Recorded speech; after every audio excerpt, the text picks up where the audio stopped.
Right now, as you watch this video, you're breathing in plastic. Tiny invisible particles are floating in the air around you, settling into your lungs with every breath. They're in the water you drink, the food you eat, even in the salt you sprinkle on your dinner. Welcome to the age of microplastics, the silent threat that's infiltrating every corner of our lives without us even knowing it. By the time you finish watching this video, you'll have inhaled dozens of microplastic particles. In fact, studies suggest the average person consumes about a credit card's worth of plastic every single week. Let that sink in for a moment. A credit card every week. But here's the disturbing part: we're only just beginning to understand what this means for our health and our planet. So what exactly are microplastics? Simply put, they're tiny pieces of plastic less than 5 millimeters in size. That's smaller than a grain of rice. Some are so microscopic they're measured in nanometers, invisible to the naked eye. These particles come from two main sources. First, there are primary microplastics, things like microbeads in cosmetics, synthetic fibers from our clothing, and pellets used in industrial manufacturing. Then there are secondary microplastics, which form when larger plastic items like bottles, bags, and packaging break down over time due to sunlight, wave action, and weathering. The problem: plastic doesn't biodegrade. It just breaks into smaller and smaller pieces, persisting in the environment for hundreds, potentially thousands of years. Now you might be thinking, I don't see any plastic particles around me. And that's exactly what makes this threat so insidious. Let's start with the air you breathe. Research has found microplastic particles floating in indoor air, outdoor air, even in remote locations like the Arctic and mountain peaks. Every time you walk on synthetic carpet, sit on a polyester couch, or wear fleece clothing, you're releasing thousands of microscopic fibers into the air. Your drinking water contaminated? Studies have detected microplastics in 83% of tap water samples worldwide. Bottled water is even worse, with some brands containing thousands of microplastic particles per liter. The irony is painful: we buy bottled water thinking it's purer, but we're actually drinking more plastic. And then there's our food. Microplastics have been found in seafood, particularly shellfish that filter water and accumulate these particles. They're in sea salt, honey, beer, and sugar. They've been detected in fruits and vegetables, likely absorbed through contaminated soil and water. Even tea bags can release billions of microplastic particles into your cup when steeped in hot water. The infiltration is so complete that scientists have found microplastics in human blood, lungs, liver, and even placental tissue. These particles are literally becoming part of us. This brings us to the question everyone should be asking: what is this doing to our bodies? The honest answer: we don't fully know yet, and that's terrifying. What we do know is concerning. Microplastics can carry toxic chemicals, things like phthalates, bisphenol A, and flame retardants. These chemicals are known endocrine disruptors, meaning they can interfere with our hormone systems. This has been linked to reproductive issues, developmental problems in children, and increased cancer risk. Laboratory studies on animals have shown that microplastic exposure can cause inflammation, oxidative stress, and damage to organs like the liver and intestines. Some research suggests these particles can cross the blood-brain barrier, potentially affecting neurological function.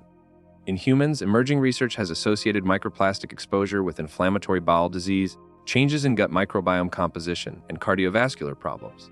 A groundbreaking 2024 study found that people with microplastics in their arterial plaques had a significantly higher risk of heart attack, stroke, and death.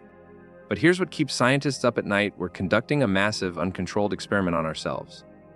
Billions of people are being exposed to these particles every day, and we won't fully understand the consequences for decades. The long-term effects on human health remain largely unknown, and by the time we have definitive answers, it may be too late to reverse the damage. While the health implications are deeply personal, the environmental impact is global and equally devastating. Our oceans have become plastic soup. It's estimated that by 2050, there will be more plastic in the ocean by weight than fish. Microplastics have been found in the deepest ocean trenches and the most remote beaches on Earth. Marine life is suffering catastrophically. Fish, seabirds, whales, and sea turtles mistake plastic particles for food. Autopsies of dead seabirds have revealed stomachs packed full of plastic, leading to starvation because they feel full but receive no nutrition. A recent study found microplastics in 73% of fish caught in the Northwest Atlantic, but the damage extends far beyond the ocean. Microplastics contaminate soil, affecting earthworm health and plant growth. They've been found in agricultural fields, likely spread through sewage sludge used as fertilizer. This creates a vicious cycle. Contaminated soil produces contaminated crops, which we then consume. Even wildlife in the most pristine environments isn't safe. Microplastics have been discovered in Antarctic krill, the foundation of the Southern Ocean food web. They're in Arctic ice, alpine lakes, and rainwater falling in protected national parks. The environmental footprint of microplastics is truly ubiquitous. There is no ecosystem left untouched, no corner of the planet that remains pristine. What makes this crisis so difficult to combat is that microplastics come from sources we interact with every single day, often without realizing it. Your laundry is one of the biggest culprits. Every time you wash synthetic clothing made from polyester, nylon, or acrylic, it can release up to 700,000 microfibers in a single load. These fibers flow through wastewater system, and many treatment plants aren't equipped to filter them out. They end up in rivers, lakes, and oceans. Car tires are another major source. As tires wear down on the road, they release tiny rubber and plastic particles. Rain washes these particles into storm drains and waterways. Studies suggest tire wear could be one of the largest sources of microplastic pollution in the ocean. Even personal care products contribute. While many countries have banned microbeads in cosmetics, other plastic ingredients remain. Your face wash, toothpaste, and exfoliating scrubs might still contain synthetic polymers that wash down the drain. Food packaging is an obvious but often underestimated source. Plastic containers, especially when heated, can leach microplastics into your food. That convenient microwave meal in a plastic tray. You're not just eating the food, you're eating the container too. The ubiquity of these sources means that avoiding microplastics entirely is virtually impossible in modern life. We're surrounded by them, dependent on them, slowly poisoning ourselves with them. At this point, you might be feeling overwhelmed, even hopeless. But there are actions we can take both individually and collectively. On a personal level, you can reduce your exposure. Choose natural fibers like cotton, wool, and linen over synthetics. Use a microfiber catching laundry bag or install a filter on your washing machine. Avoid single-use plastics whenever possible. Choose glass, stainless steel, or ceramic containers instead of plastic, especially for hot food and drinks.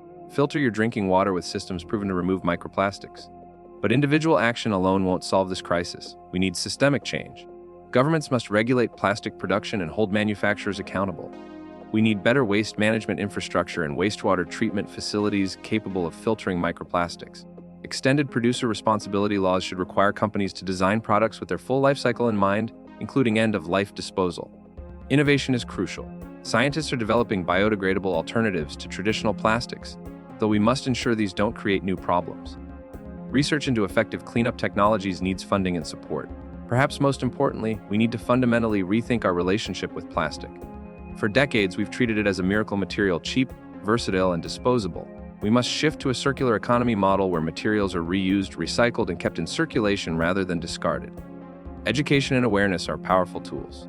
Share this information, talk about it. Demand action from your elected representatives and the companies you buy from. The story of microplastics is still being written, and we're all characters in it whether we like it or not. These invisible particles represent one of the most pervasive environmental and health challenges of our time. They're in our bodies, in our food, in the remotest corners of the planet. We created this problem through decades of unchecked plastic production and consumption, and now we're living with the consequences. But awareness is the first step toward change. Now that you know about this silent threat, you cannot know it, and that knowledge carries responsibility. The question isn't whether microplastics will continue to affect us, they will. The question is what we're going to do about it. How we respond now will determine the world we leave for future generations. Will we continue down this path, accumulating more plastic in our bodies and environment with each passing year? Or will we find the collective will to change course, to innovate, to demand better? The choice is ours, but the clock is ticking, and every breath we take, every meal we eat, every glass of water we drink reminds us that the time to act is now. Thank you for watching. If this video opened your eyes to the microplastic crisis, share it with others. Leave a comment about what actions you're taking or what questions you still have. And most importantly, don't let this be just another piece of information you consume and forget.